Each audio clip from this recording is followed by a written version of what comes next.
নমস্কার বন্ধুরা, RP village স্টোরির পক্ষ থেকে সকলকে জানাই অনেক স্বাগত। আজকে আবার চলে এসেছি দুর্দান্ত একটা রেসিপি নিয়ে। আজকে বাজার থেকে মুরগির পা নিয়ে এসেছি, আর কিছুটা মাংস আছে। তো আজকে পাটা রান্না করে তোমাদেরকে দেখাবো, তোমরা কিন্তু পুরো ভিডিওটা দেখবে। প্রথমে পাটা পরিষ্কার করার জন্য কড়াইতে একটুখানি জল গরম করে নেব।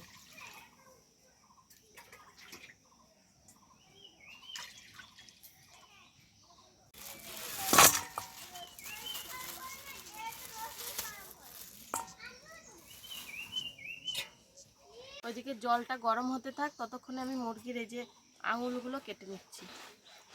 যে এইগুলো কেটে কিন্তু বাদ দিয়ে দিতে হয় নখগুলো।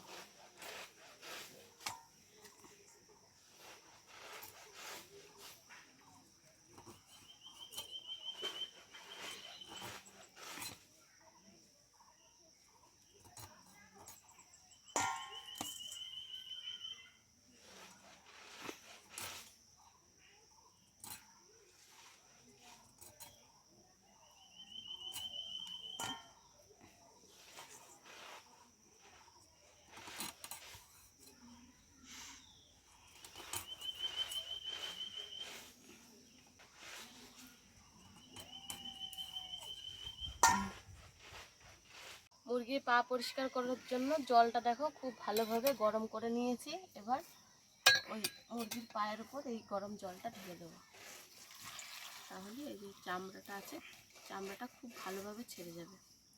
আর এদিকে উনুনে আবার কড়াইটাও বসিয়ে দিলাম। এবার আলুগুলো ভেজে নেব।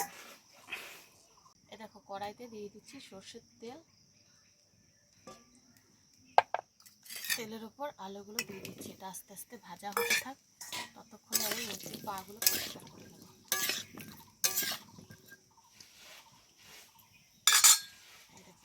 গরম জলে দেওয়ার সাথে সাথে দেখো কেমন পাগুলো ছেড়ে যাচ্ছে। দেখো এই চামড়াটা ফেলে দিতে হয়।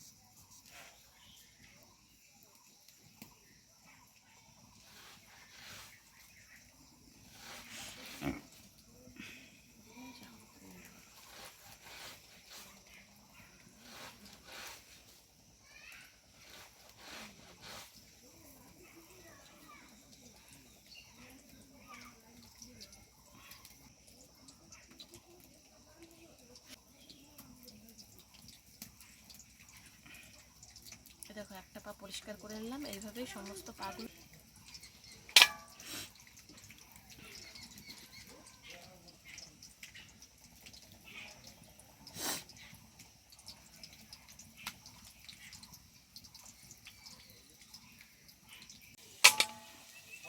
মুরগির পাগুলো পরিষ্কার করতে করতে এদিকে দেখো আলুগুলো ভাজা হয়ে গেছে। এবার আলুগুলো তুলে নেব, তারপরে পেঁয়াজটা ভেজে নেব।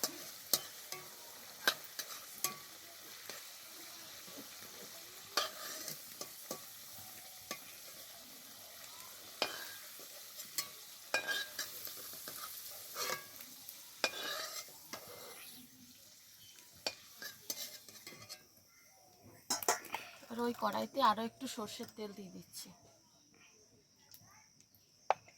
দিয়ে দেবো ফোড়ন। ফোড়নে আছে শুকনো লঙ্কা আর গোটা জিরে।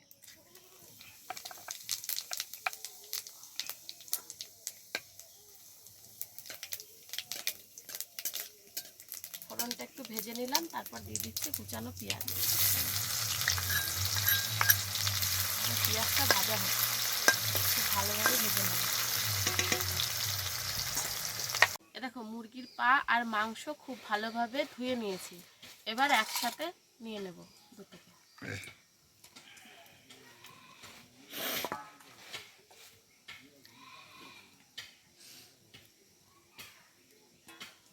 এবার সমস্ত মশলা আমি এর মধ্যে মিশিয়ে নেব। এখানে আদা আর রসুন বেটে রেখেছিলাম, এটা দিয়ে দিলাম।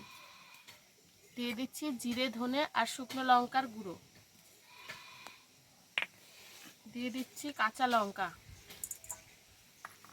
পরিমাণ মতো নুন আর পরিমাণ মতো হলুদ গুঁড়ো দিয়ে দেব। তারপরে একটুখানি তেল দিয়ে খুব ভালোভাবে এটাকে মেখে নেব। তেল খুব বেশি একটা দেব না, কারণ পেঁয়াজ ভাজার সময় অনেকটাই তেল দিয়েছি। এবার এটাকে খুব ভালোভাবে মেখে নেব।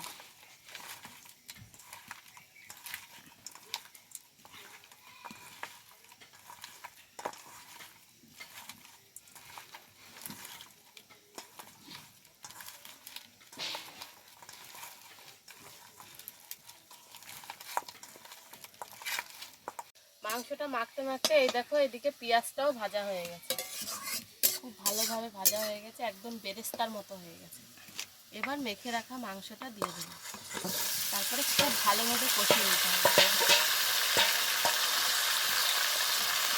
একদম যতক্ষণ মাংস খুব ভালোভাবে কষানো না হচ্ছে ততক্ষণ কষাবো, তারপরে আলু দিয়ে ঝোল দিয়ে দেবো।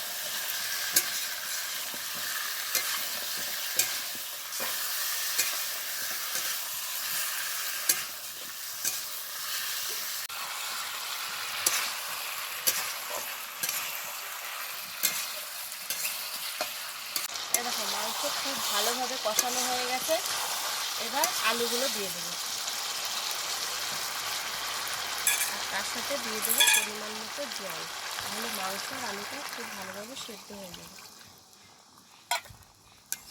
খুব বেশি জল দেবো না, এরকমই দেবো, একটু গ্রেভি গ্রেভি ভাব থাকবে, তাহলে খেতে খুব ভালো লাগবে।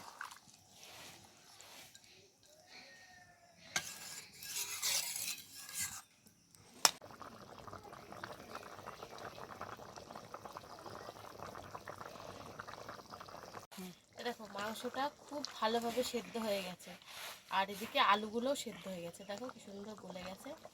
এবার দিয়ে দেবো গরম মশলা, কিছুটা গরম মশলা আমি বেটে রেখেছিলাম, সেই গরম মশলাটা আমি দিয়ে দেবো, তারপরে আর 2 মিনিট মতো ফুটিয়ে নামিয়ে নেব।